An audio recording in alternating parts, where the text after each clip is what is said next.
Yay, I'm so glad you guys are here, who have the most amazing film out. We watched it a couple of nights ago, riveted to every moment. I loved it, loved it, loved it.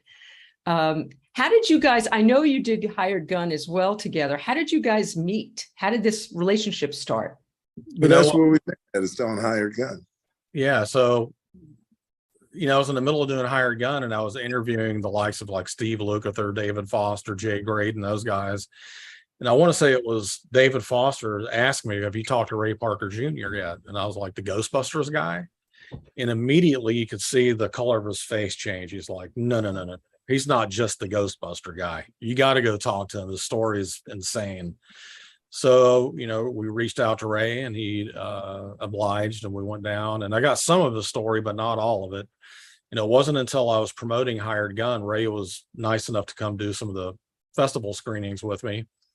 And we went to Australia for a week or so. And on that flight, as you know, it's a 16-hour flight to Australia. He's telling me more of his life story. And I knew on that airplane right then what my next film was going to be. Because I felt like people need to know his legacy, because it's so deep and rich, and just there's just a wake of hits that he's played on that I don't think many people know about. I think very few people do. I mean, it was a real eye-opener for, I mean, I've interviewed you before and I know some of that stuff, but I didn't know all of that stuff. And what I really found very compelling at this particular point in time, Ray, was hearing about what happened to you in Detroit when I don't even know how old you were when you had that incident with the police. How old were you when that happened to you? 15. And can you tell us the story? Because what happened to you back then is a page right out of what's happening right now. Yeah, I mean, I didn't think I looked like a gangster kid, but I was pretty much just a regular teenager living in the neighborhood. And I was getting on the bus to go to school, dressed properly, nothing unusual about me, got my books in my hand. And I'm 15 years old, I happened on the bus to get to school, and the police drew their guns and said, freeze. And I thought they were actually talking to somebody else. And then I looked up and all the guns are pointed at me. Scary, scary, scary.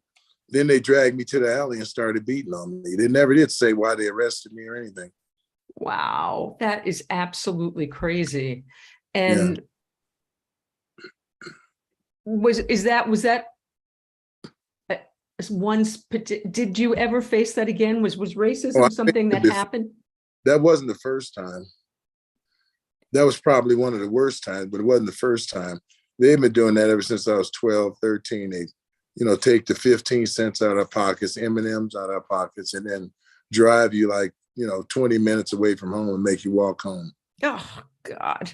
And then you were playing at a time when segregation, but you started so young. I mean, is it true that you started gigging at like 12, 13 with the Spinners? You couldn't have done that. 13 with the Spinners, yeah. Okay, so how did that happen? How'd you get that gig? Well, you have to actually go back a little bit. And I'll never forget, my dad got tired of me practicing. So he pushed my amplifier on the front porch, and I got my first professional gig. Somebody came by and heard me, said, play it in my backyard. I'll give you like $10. And that led to, an audition later with the Spinners. And I had to read this chart, Fascinating Rhythm. And if he said, I don't care how old you are, if you can read this chart, you got the gig. So I read the chart and I got the gig. So it was pretty good. Holy, that's crazy. Yeah. That's absolutely crazy. Okay, so back then, I mean, you and I are pretty much the same age. Did you have to stay in one, did you guys get segregated on the road? Like when you were did you do like the Chitlin circuit ever when you were touring around? I did mostly weekends because I was in school then. So they would take me to play Friday, Saturday, and Sunday night. Then we drive home at the end of Sunday night back to Detroit. So all the gigs were close together. We weren't, at that age, I wasn't playing like California or Florida. Right.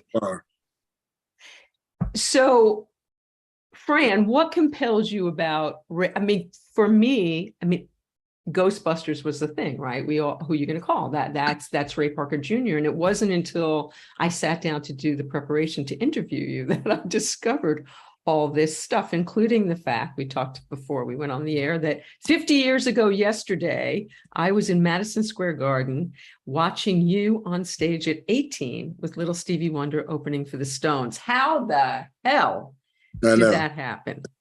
That was a wonderful day. I'll never forget. We ended up playing 3 or 4 songs at the end with the Stones, and it was Mick Jagger's birthday, so we hit him with a bunch of pies. It's really funny. Wow, that's so crazy. And so, Fran, did you know about Ray's story? Well, you knew from Hired Gun. Were you, when you were aware of him just as a fan, did you have any idea his history? No, I was a rock kid growing up. So on rock radio, they would play The Other Woman, and have buzz guitar. So I really loved that song a lot. So I was familiar with that, but the radio days, I knew nothing about. I knew nothing about his back history playing in Motown or in the 70s sessions and writing for people like Chaka Khan, New Edition, Leo Sayer, no clue.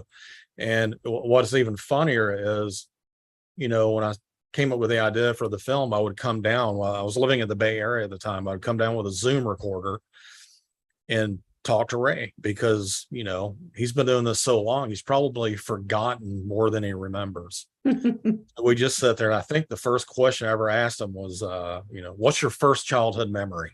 And Ray, I think he told me he put a letter opener through your brother's arm or something. I can't yeah. That didn't make it in the film. No. Thank goodness. Yeah. So, it started there, and, you tell me all these wonderful stories, but some of the stuff he still forgot to tell me. Like, we're at his house one day in the backyard just hanging out, and somebody's knocking at the door. He's like, "Hey, can you go get that?" I was like, "Sure." So I go to the door and I open up, and it's Bill Withers, and I'm like, hang on a minute. I'm staring at Bill Withers, and little I know that Ray played on Lovely Day, as a teenager. And, I was fortunate enough to hang out with Bill Withers, I don't know, 3 or 4 times. And strongest handshake I've ever had in my life. And just a wonderful guy, great stories, and something I'll cherish forever, How did you connect with Bill Withers, Ray? Well, back in back in the studio days when I was a teenager, I worked on a few of his albums. So we became good friends. I used to go over his house all the time and hang out. And we always kept in touch. So over the years, as my career started to progress, he'd always call me all the time, and we were always talking. In fact, when I got my star on Hollywood Boulevard, first person I called was Bill Withers, and he said, "Yes, I will come to your ceremony and speak for you." So he was my first, very personal. Oh, and how did how did you meet Barry White? Because you were very young when you were. Well, pretty much the same way. Only Barry White I met through Gene Page, and boy, what a wonderful guy. I really miss Barry White and Gene Page, but Barry White was very, very kind. He recorded 2 of my songs, one on the instrumental orchestra, Love Unlimited Orchestra, and one song I wrote with him, and we split it 50-50. And what was unique about the song is he said, nobody writes a song for Barry White. No way, no how. Not only my own writers I got signed. And he ended up doing a song that I wrote with him, which was probably the only one I could think of that he recorded like that. Wow. That's crazy. How about Marvin Gaye? How did that relationship happen? Well, that happened easily. That's what I was working with Bohannon at the 20 grand. I was only like 15. And Marvin wanted, Marvin wanted the rhythm section to work on his new album. And in that rhythm section was myself, Hamilton Bohannon, Michael Henderson, and Wah Watson, and Leroy Emanuel. I'm coming back to you, Fran. I haven't forgotten. I'm just like, okay, wait, I need a little. And how did you, from what I understand, watching the film, Stevie had a huge impact on your career and on your trajectory. How did you connect with Stevie Wonder? Well, I heard Marvin Gaye gave him my number, Bohannon gave him my number. And according to Stevie Wonder, he said that everybody he talked to, everybody kept saying, you got to call this young kid Ray. So when he called me, he says, hey, you have the gig already. Just can you go, or do you want to go? So it was one of those things I had to talk to my parents about because I was underage and I was in school. And I had to get my dad to understand what an opportunity this was. And did your parents understand, Ray? Were they okay with all this? No, not in the beginning. They weren't okay with none of this. You know, my dad wanted me to, you know, be a white collar worker and have a retirement plan and a pension and all that good stuff. And working on, you know, work for 50 years in office. I was like, 50 years in the same office. Holy crap. You know, so it was just different generational thing. Oh, God, I'll say. But at what point did they realize, okay, this was the right move? Ray did the right thing. This is cool. Oh, maybe 10 years later or something. You know? So you're 18 years old. You're playing with Stevie Wonder, opening for the Rolling Stones in Madison Square Garden. I mean, did that blow your mind? Like, did you just stand there and pinch yourself and go, is this really, or was it? Which was in Vancouver. I thought that the Rolling Stones were opening for Stevie Wonder. Because in my mind, Stevie Wonder had all the hits where we were in Detroit. And so I thought, you know, that was going on. But later I found out, no, it's quite the other way around. Yeah. And but we had a wonderful time. Keith Richards was a really, really nice guy. And he took us to the studio, and every night we played 2 or 3 songs with the Stones. You know, we'd all come back on stage and do a big grand finale. And it was just a wonderful tour. Wow. I feel so fortunate to have been there. Fran, were you a fan? I know you're a rocker, and you were a rock photographer, correct? And rock. Yeah, I did tons of stuff for, you know, Rolling Stone, Hit Parade, or all these magazines. Yeah. So were you aware? You were aware of this music, but I'm guessing it wasn't your go-to genre. It wasn't then. I really have a strong love and appreciation for it now. And the musicality is just second to. Matter of fact, when Ray was all excited because you know, we're gathering interviews for his movie, because we got to interview Holland Dozier Holland. I don't know who the hell Holland Dozier Holland was. He goes, you don't know who Holland Dozier Holland. Like, he was offended I didn't know who they were. And then when he told me, I was like, oh my gosh, you know. And they came in, man, and they just sang Ray's praise. And I'll never forget, Ray had them go into his personal studio and just put their hands on his mixing board so that maybe some of that mojo would come off. It was the funniest thing ever. But man, what a team of songwriters, and the history and legacy of those guys will never go away. And they just had incredible stories, you know. And you piece them into the film beautifully. And so for this new generation that is going to have no idea who they are, they will now. And that's such an important thing.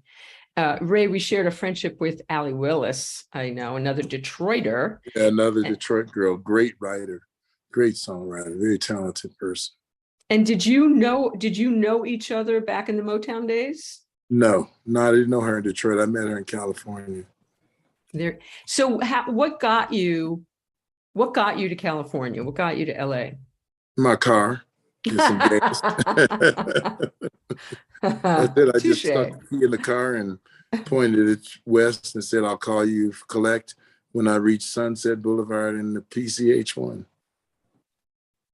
And but why did you make that? Where were you and why did you make that move? Why did you decide to do LA?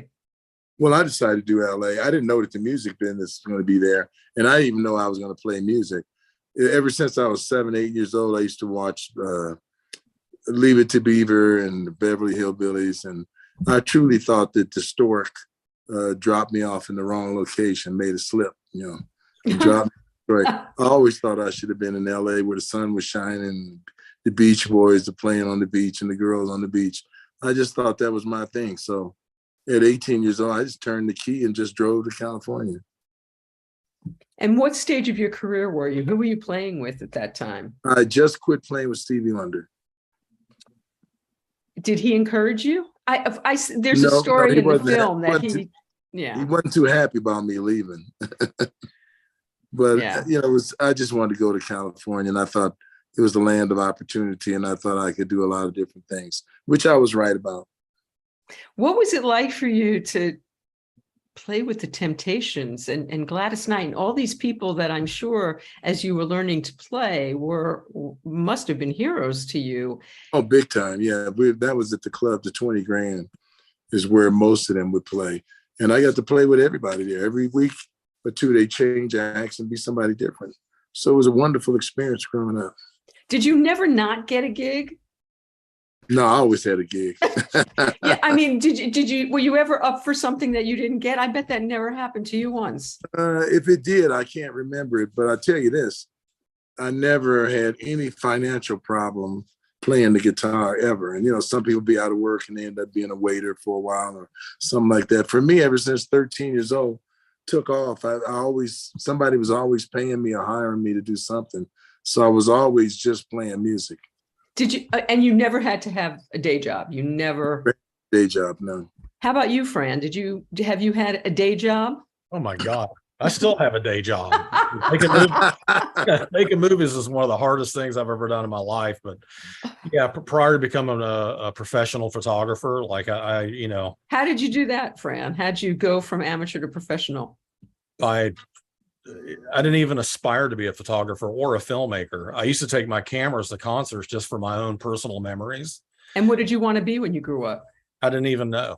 Mm-hmm. I was just glad to be alive. Where are you from? I'm listening to your accent and I'm. Yeah, originally from Georgia, but I've been living in California now, first in Northern California for about 10 or 11 years. And then Ray convinced me to move to Southern California, 3 years ago, I guess. But, you know, I was doing menial job, you know, forklift driving, working in a warehouse, doing whatever. And like I said, I always take my cameras into concerts. And back then, you know, on the ticket stub back in the day, there were no cell phones or anything like that. It was like, you know, no cameras allowed. And if they found it, they would rip your film out and step on it. Right.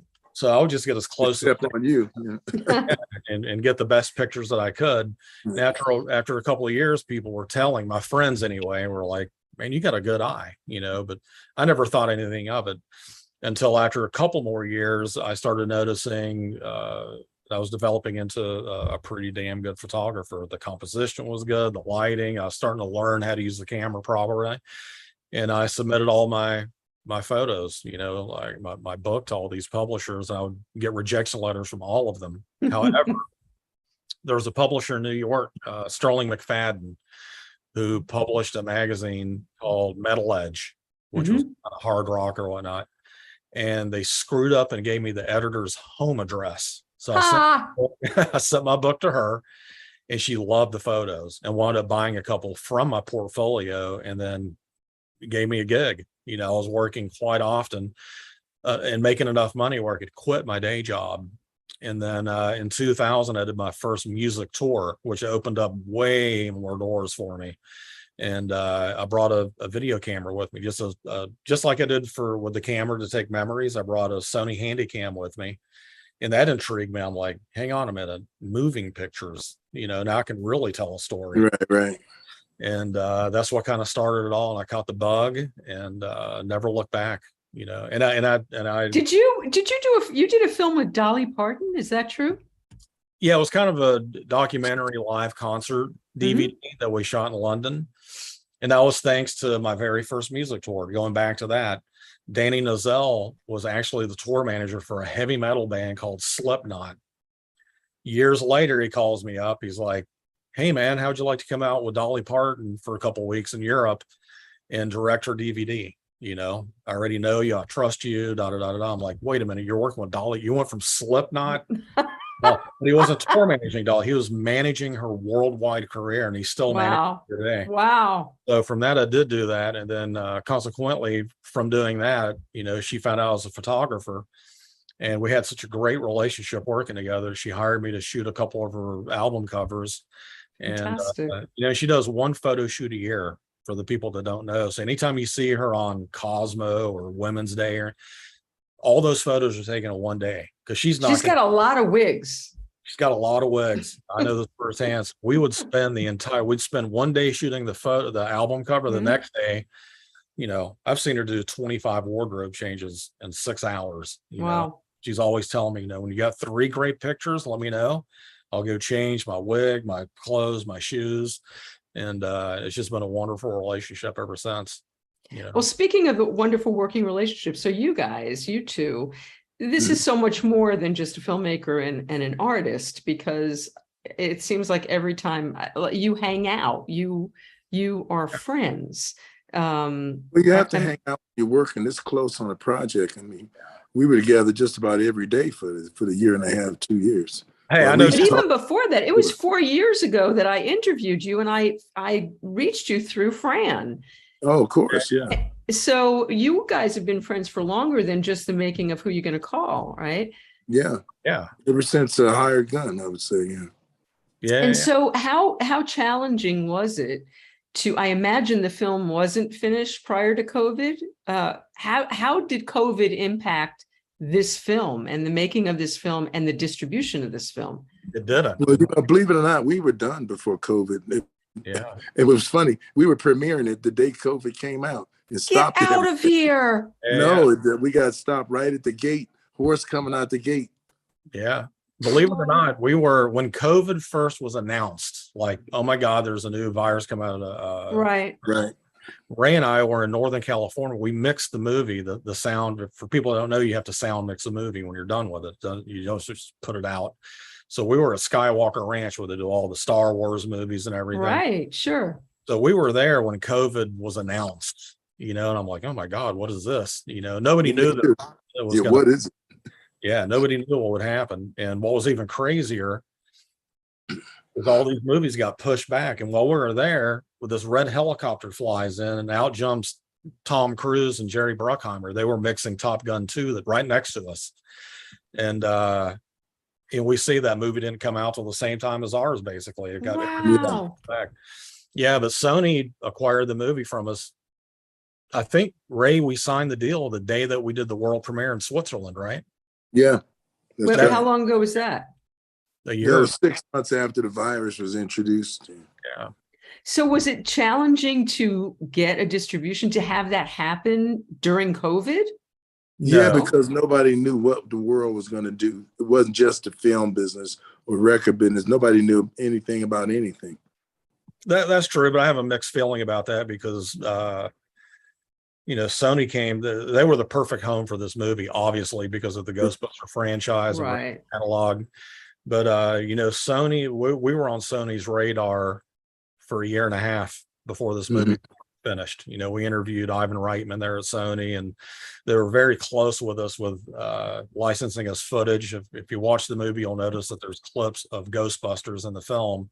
Oh, yeah. And of course, we had to go through Sony to get all that stuff and license everything. But they were very friendly with us, opened a lot of doors, and made things easy.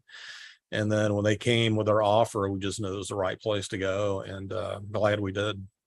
And so is it a help or a hindrance, the fact that there's sort of still a pandemic going on? I think people are definitely streaming more than ever before. Does that impact the financial success of the film because people aren't going to theaters as much? How does that work? No, I don't think this movie was ever, you're lucky if you get a documentary into a theatrical setting. Yeah. I knew that this probably going to be one of them just because it's a documentary, it's a music one.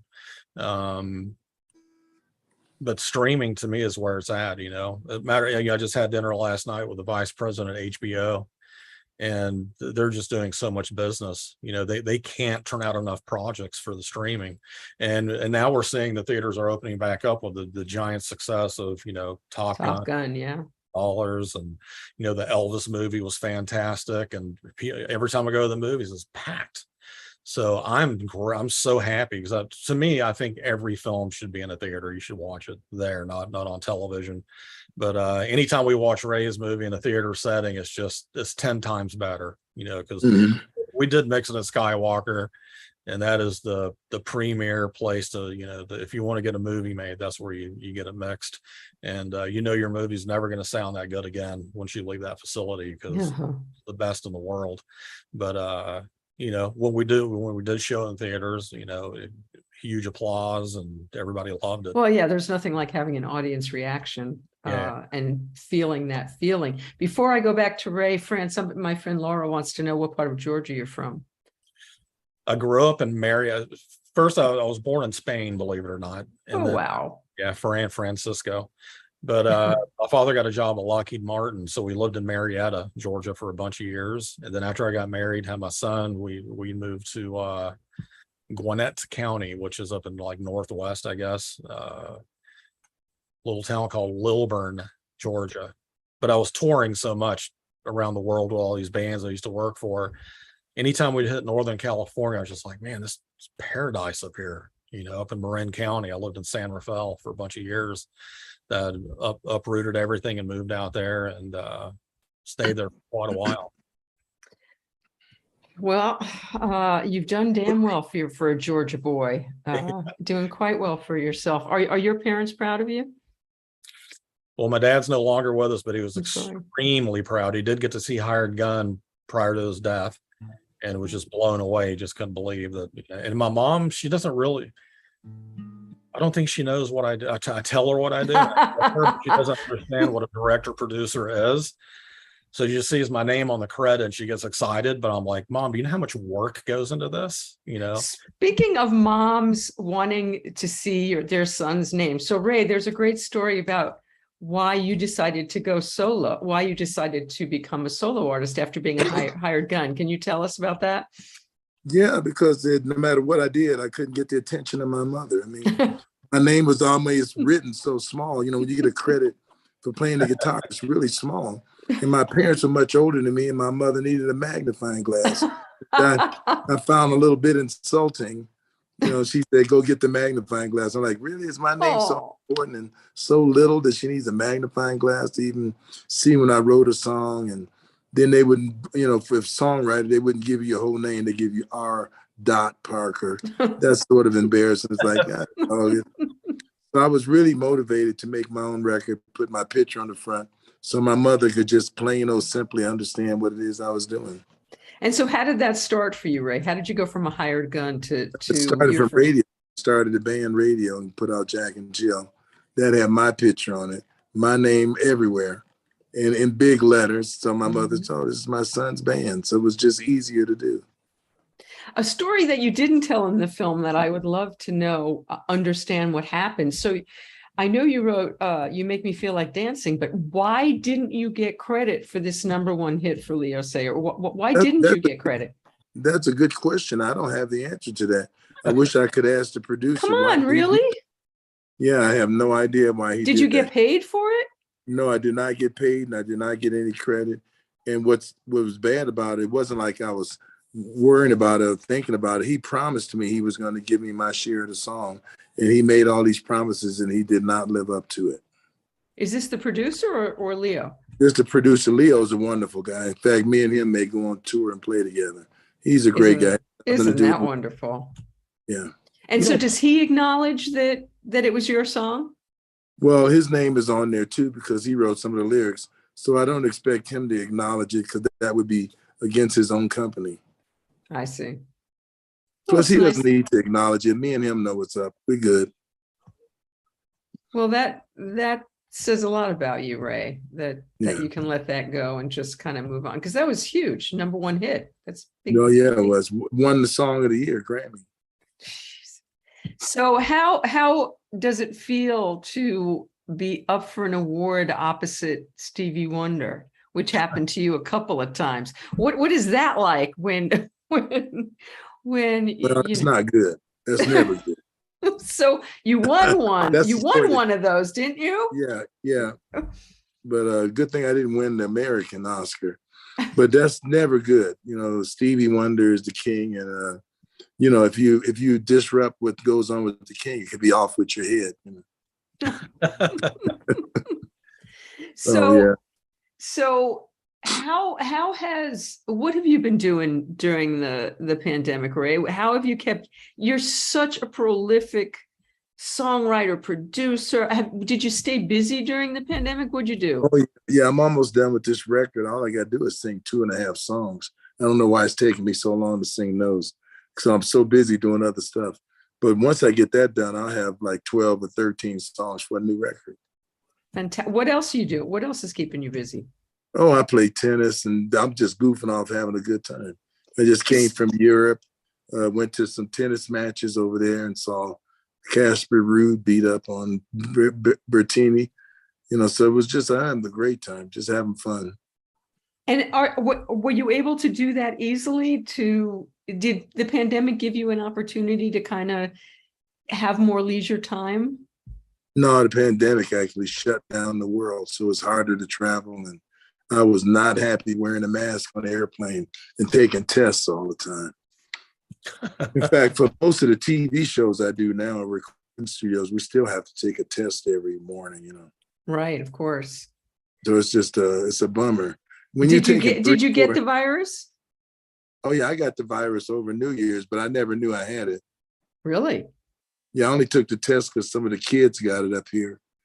And so my wife said, well, we should take the test. So we took the test.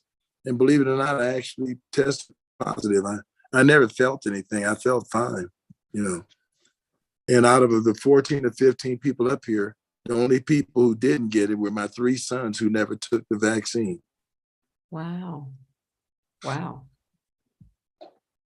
And do you boys, when I was there last time, you have a recording studio in your home and one of your sons was recording, a couple of your sons are musicians, is that so? Yeah. Yes. Both younger ones are musicians, and Gibson just DJ'd the EDS show in Vegas, which is a big deal. They had hundreds of thousands of people. So he was excited, so they're moving along. And you've been married, okay, so I'm doing the math. I'm thinking it's about 28 years. Is that 28 right? years is correct, and 32 total. Wow. What a long time. I thought I was a playboy before, but I can't even remember it. It's been so long. You told this crazy story the last time I saw you, and it'll be new to these people, but when you got tickets, you got tickets to that Stones concert. Do you know what story I'm talking about? And a girl wanted those tickets, and then she brought another girl, and you had to get another ticket. Yeah, that's the very beginning of the Stones tour. I remember that. She said, I'll do anything if you give me a ticket. I didn't quite know what she meant until later, but I'm a fan. I got it pretty quick.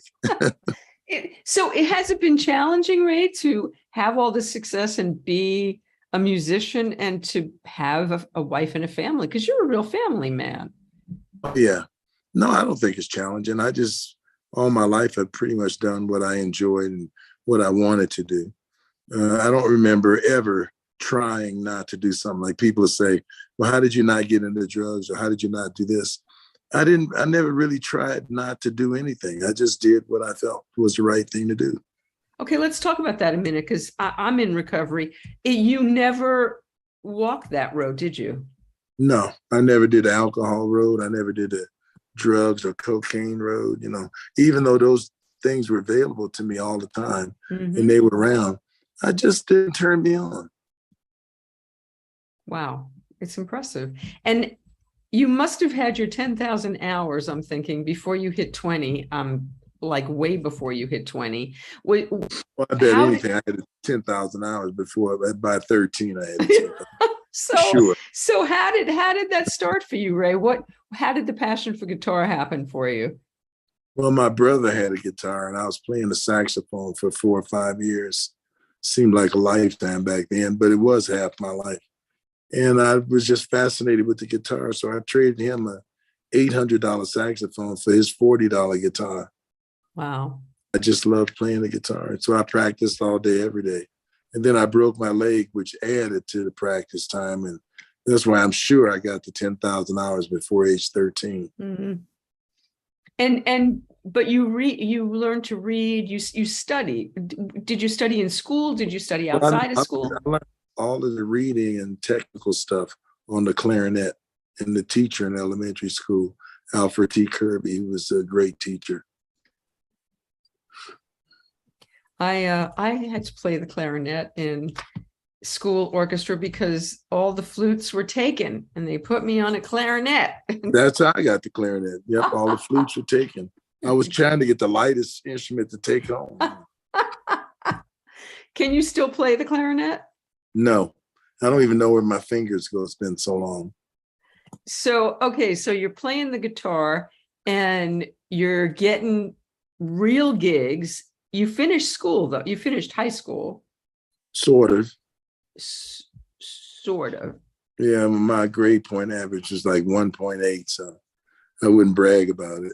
But you got through it. Yeah.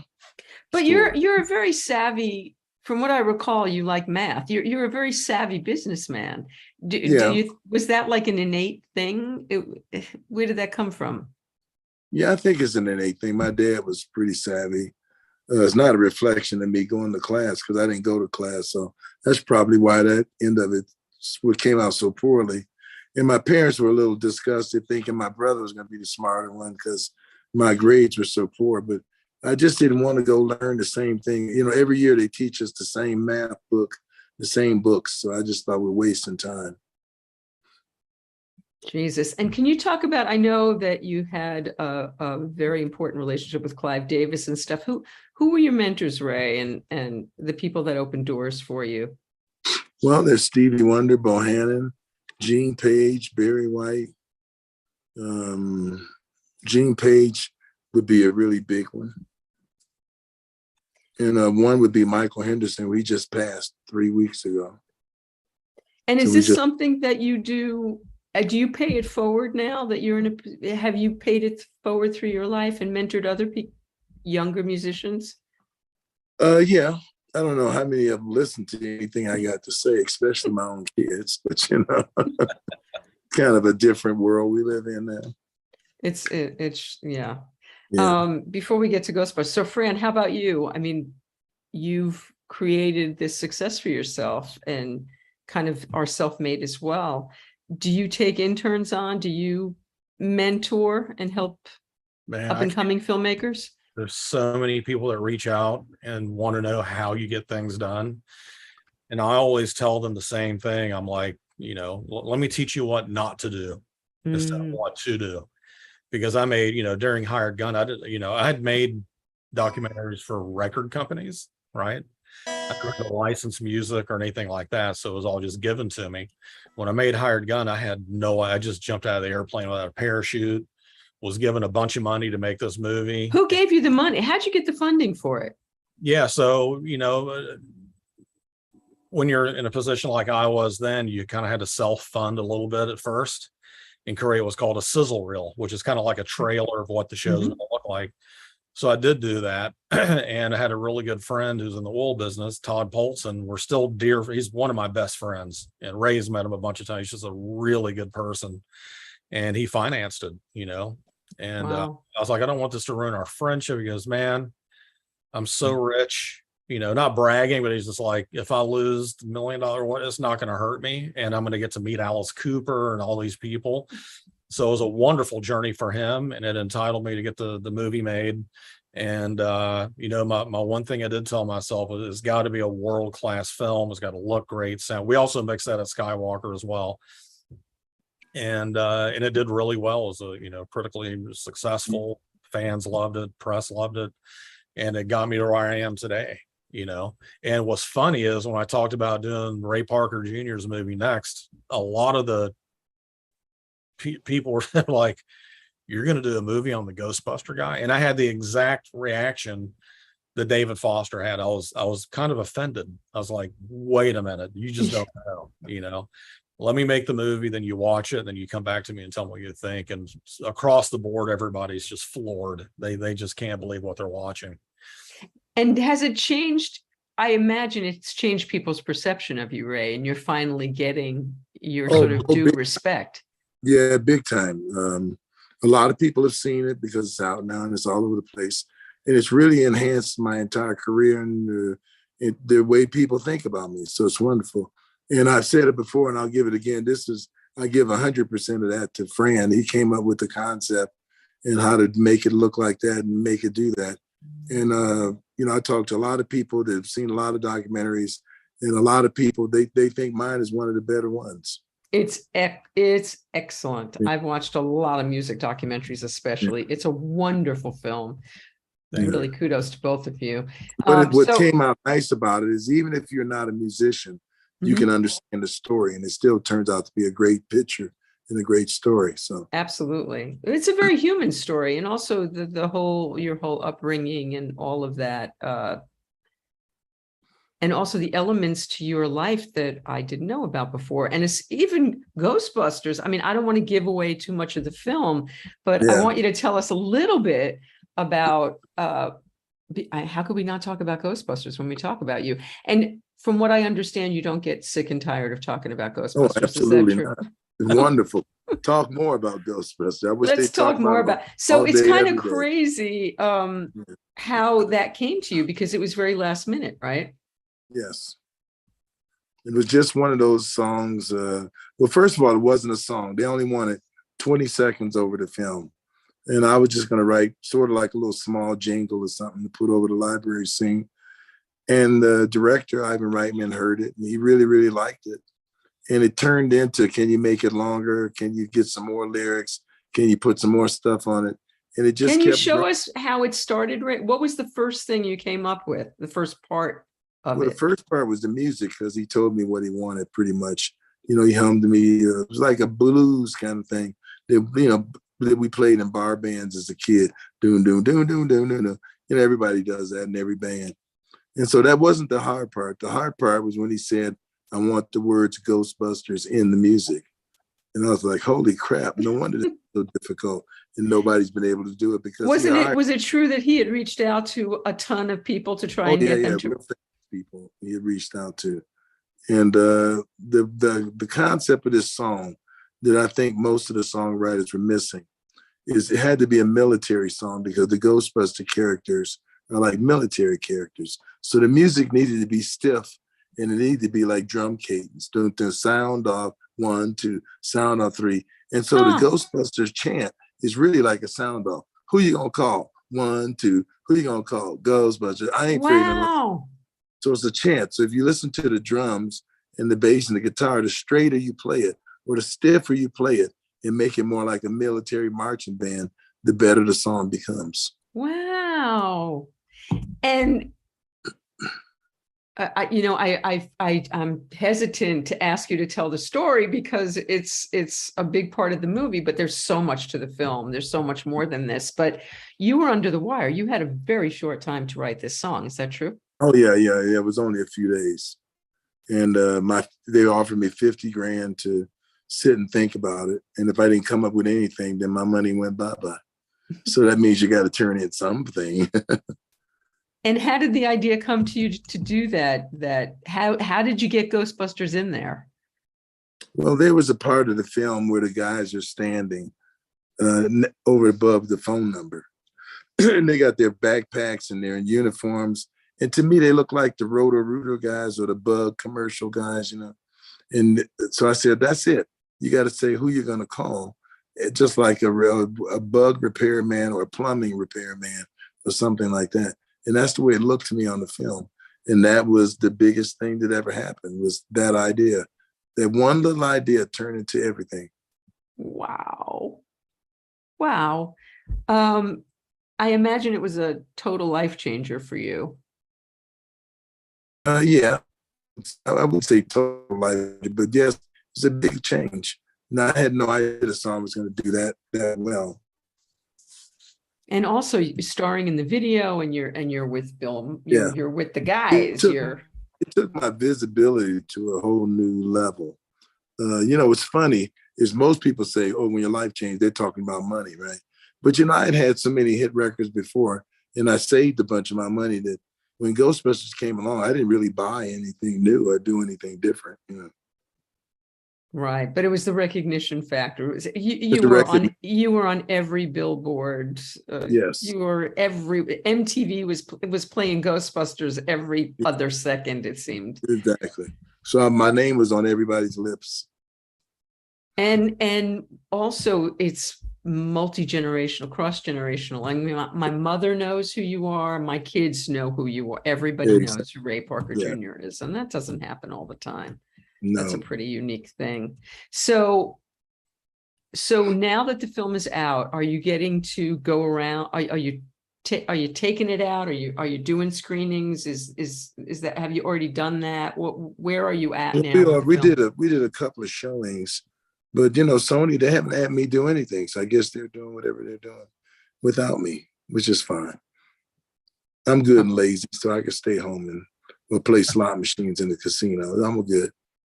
You're not lazy. We did our world premiere in Zurich, Switzerland, in the height of the pandemic. I'll never forget Ray and I going to the airport. We had to I guess the consulate in Switzerland gave us special permission to come out there. Like, it was shut down. Nobody's going there. Ray and I were in business class by ourselves in this plane that held 300 people. And there may have been 6 people in the back of the airplane. And I'll never forget a layover in Chicago. Yeah. It was empty. Remember that? There was you're not a restaurant open, nothing. The whole airport looked like it was closed. Yeah. And then on the way home. Was anybody at the premiere? Packed, sold out. Oh. Yeah. No masks. Like, Switzerland was wide open for whatever reason. But I mean, we got a standing ovation. Everybody loved it. And then wait, when was this? When was the premiere? Year before last, right, Ray? And yeah, right. Like September, year before last. Yep. And then on the way home, Ray stayed. I came home a little early. I was the only person on the airplane. The entire airplane. Come on, they didn't fly a plane just for you. There was nobody on this airplane. We flew we flew to Calgary. I was the only person on the plane. Then Calgary back to LAX, there was just a handful of people. Wow. I was the only soul on that airplane besides the wait staff. Wow. But have you gotten COVID, Fran? I did. Yeah. So I started working on a new project with the executive producer of Schitt's Creek. Couldn't happen at a worse time. We had all the interviews lined up and everything else. And I felt this feeling in my throat I'd never felt before in my life. Like, what is this? And I took a test, came back positive, and I was out. I mean, for 2 days, I couldn't move. I was so sick, and I'm all vaxxed up and boosted. How long ago was this? This was in the end of January. So so you had the Omicron fun thing. Yeah. Yeah, it was bad. And then, chills, fever, body aches, just cough for 6 weeks. And then we finally got to film, our show. Yeah, so it took a minute. Yeah. So Ray, you talked a while ago about wanting to have your own TV show. Is that still something you'd like to do?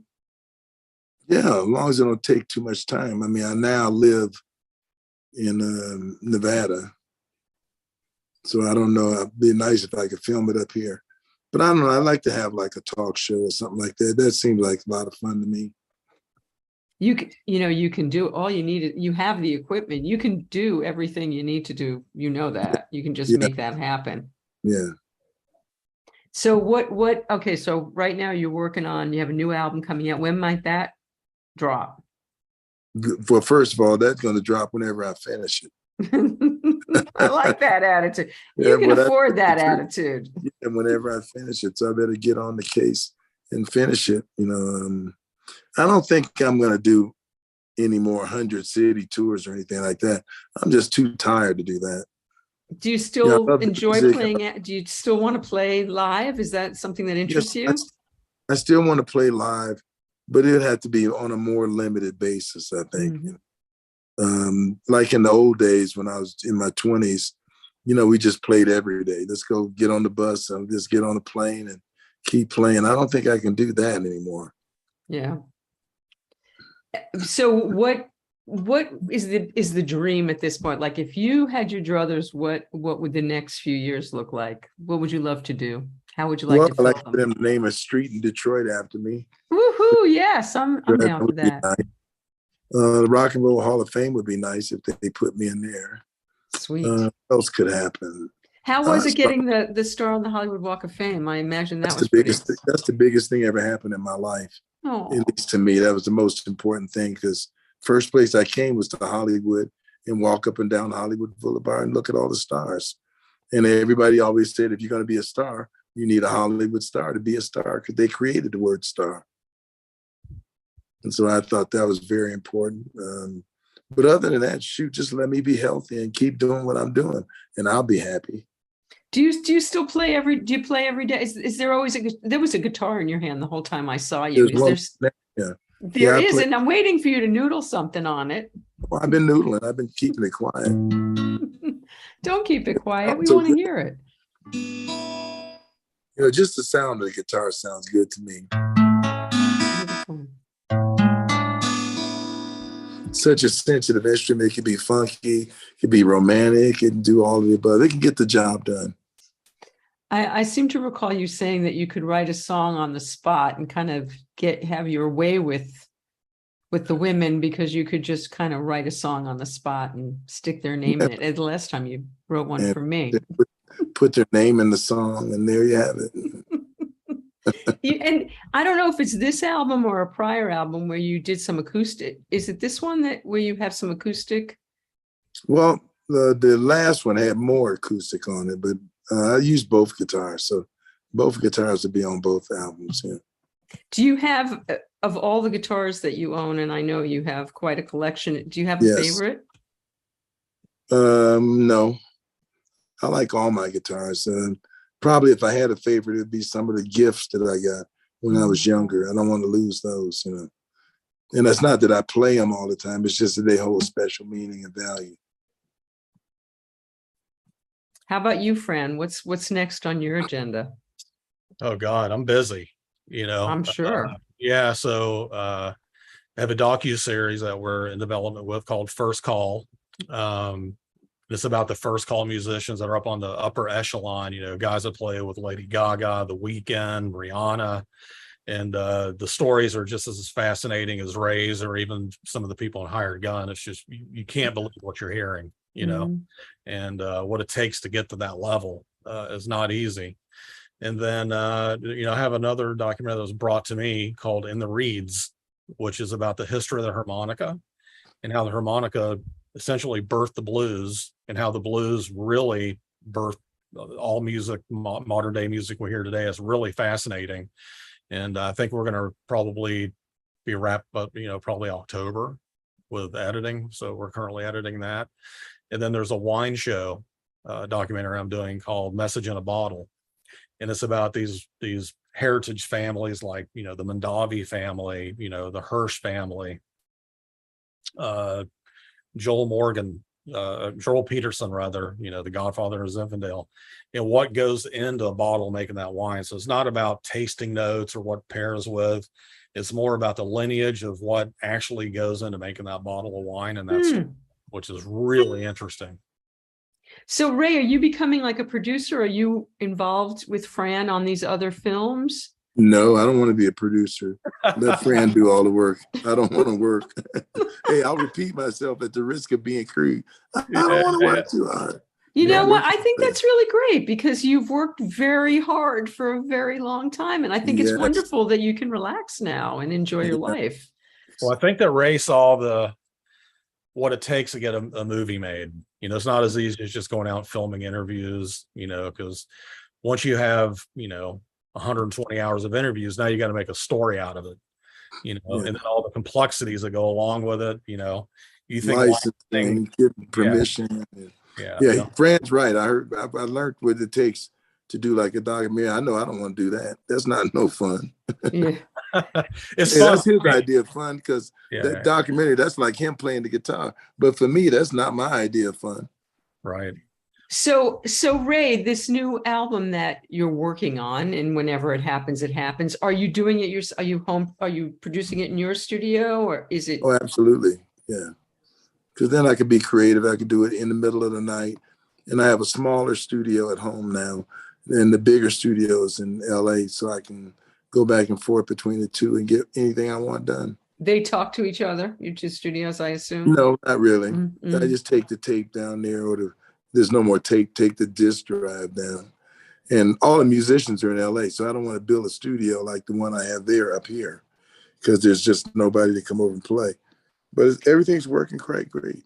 And so you use other musicians? It's not all engineered music? Yeah, no. I use other musicians, and all of that's recorded down south.